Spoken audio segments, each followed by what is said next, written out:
අපේ වත්ත වලින් බට ඇදලා හැමතැනම අපිට හරි කරදරයි. මොකද්ද මේ විකාරේ? එහෙම කියන්න එපා ළමයෝ.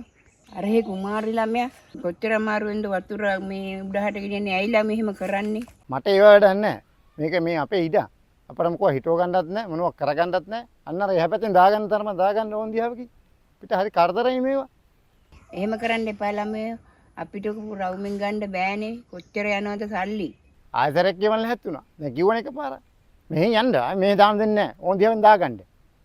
එහෙමද කියන්නේ? හැමදාම මේ වදේ කරන්න බෑ. අපි යනවා පොලිසි. මොන කරදරයක්ද මේක?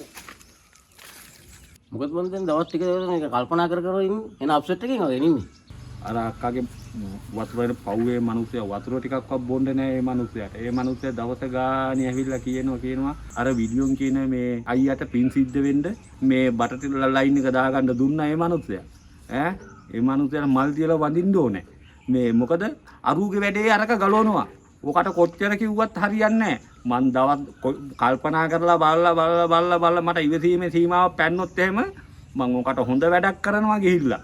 ආය අතාරින්නේ එහෙම නෑ ලේසියකට. ඔව් ආය මට මල පැන්නොත් එහෙම මං තලනවා අල්ලගෙන කොහෙද හරි. අර කිව්වේ අර යන්නේ මං නේද අර? ඕ බලන්න. අර කොයි එකාද? ඕ අර යන්නේ. ඔහිනු. ඔහිනු. බලහම් බන්න නංගි අරගේ වතුර හන්ද අරගේ වලු රණ්ඩු හැමදාම මොනවා කරන්නද බන්ද නංගි. ඩීආර් එකේ මිස්ටර් වච්චර මේ පස්සේ විසඳලා ගියා නැන්න ලොකු ප්‍රශ්නයක් වෙනවා නංගි.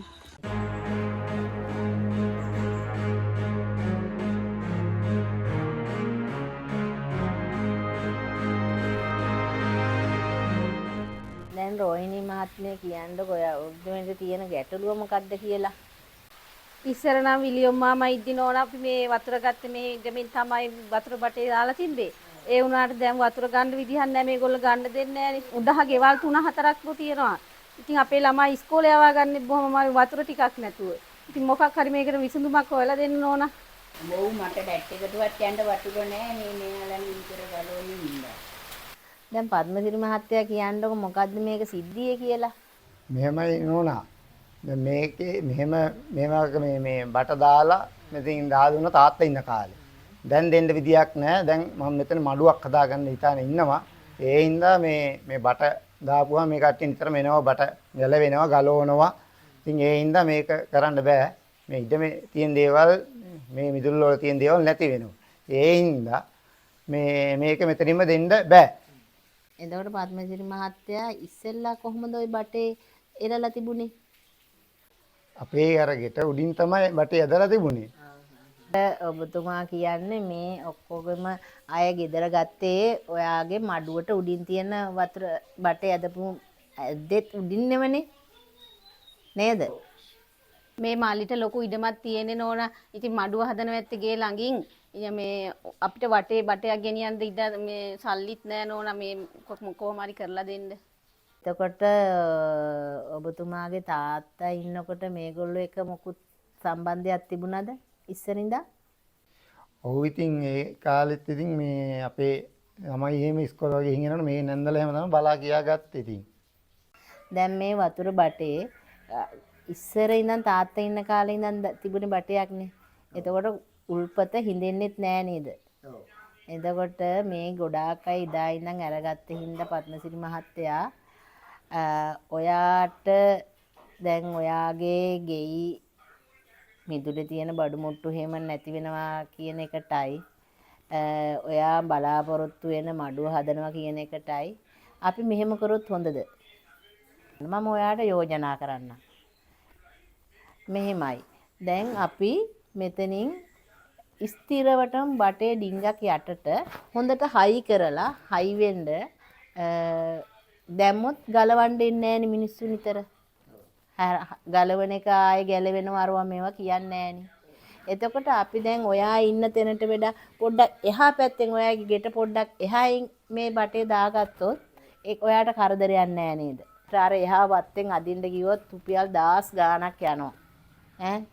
එතකොට එහෙම වුණොත් මේ මිනිසුන්ටත් අහිංසක මිනිස්සු අර නැන්දට යන්න එන්නත් අමාරුයි බව ඔයාත් දන්නවා. ඔයාලට උදව්පදව් එදා ඉඳන් කරා කියලා දන්නවන නේද? අපි මොකද කරමු? මෙහෙම හොඳයිද? දැන් මේගොල්ලෝ එක ගහ බැනගෙන තණ්ඩු වෙලා මෙතන ඉන්න ගෙවල් 6ක් විතර තියෙනවා. ඒ ගෙවල් අයට වෙන වතුර ගන්න තැනකුත් නැහැනේ. එතකොට දැන් පොලිසිය උසාවි ගියා කියමුකෝ අපි. එතකොට ඔබතුමාත් ඒ හැම වාරයකම යන්න ඕනේ. ඊගාවට එතෙන්ට යන කාලේ අනිත් එක ප්‍රධානම දේ තමයි වෙන වතුර උල්පතක් නැහැ. ඔබතුමාගේම ඉඩමේ තමයි ඒක තියෙන්නේ. ඉතින් අහක යන වතුර ටික දීලා ඇත්තටම නිකම් පිනක් නේද? අහක ඉඳන් ඔබතුමාට පුළුවන් ලොකු පිනක් කරගන්න කියලායි මට හිතෙන්නේ නා. එහෙනම් ඔබතුමිය කියන කතාවේ ඇත්තක් තියෙනවා. ඒ හින්දා හැබැයි මගේ කොන්දේසියකුත් තියෙනවා. ඒකට එකක වෙනවා නම් මම මොකක් හරි බලන්නම්කෝ. මොකද්ද ඔබතුමා ඇත්තටම මේ වතුර දෙන එකකින් මේ ගොල්ලන්ගේ වතුර දෙන්න තියෙන ගැටලුව විදියට හිතන්නේ? මම කැමති නෑ මේ කට්ටිය නිතරම අපේ මේ ඉඩමට ඇතුල් වෙලා හැමතැනම බටවල් දාලා මේ හරස් කර ඉඩම හරස් කර ගන්නවා මම කැමති නෑ. මං කියන්නේ එහෙනම් මේ කට්ටිය වෙන තැනකුත් නෑනේ. ඉතින් ඒ හින්දා මෙතනින් බටයක් ලොකු බටයක් දාලා යට කරලා එක සැරේකම ඉවරයක් කරගන්න නිතර නිතර බට දාගෙන තියාගන්න නැතුව ඒකට එකඟ නම් දෙන්න. මහත්තයා එදා මට අර නෝනා මේ අඳුල්ලා දුන්න හින්දා ප්‍රශ්නේ විසඳගත්ත අර ACDR එකේ. ඇත්තට මහත්තයා කවුද ACDR කියන සංවිධානය මොකක්ද?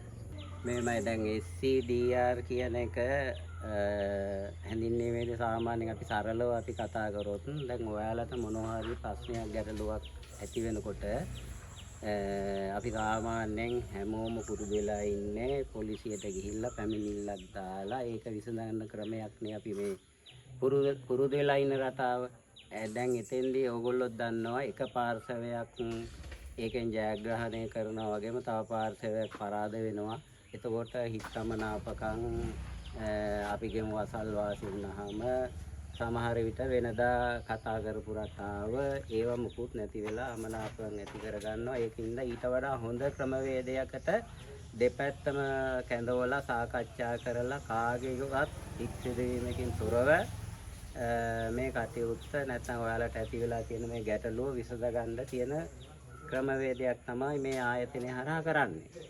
ඉතින් ඒකින්ද මම හිතනවා ඔයාලයි තියෙන මේ ප්‍රශ්නය අර වගේ තැනකට යොමු කරගෙන විසඳ ගන්නවට වඩාත්ම මානුෂීය විදිහට මේ ප්‍රශ්නේ විසඳ ගන්න මේ ආයතනයට යොමු වෙනවා නම් හොඳයි. අන්න ඒ හේතු උඩ තමයි මේ මිස්ටර් එන්න කියලා මේ ප්‍රශ්නෙට මැදිහත් වෙලා මේක निराකරණය කරගන්න ඔයාලට උදව් වෙන්න කියලා යෝජනා කරේ.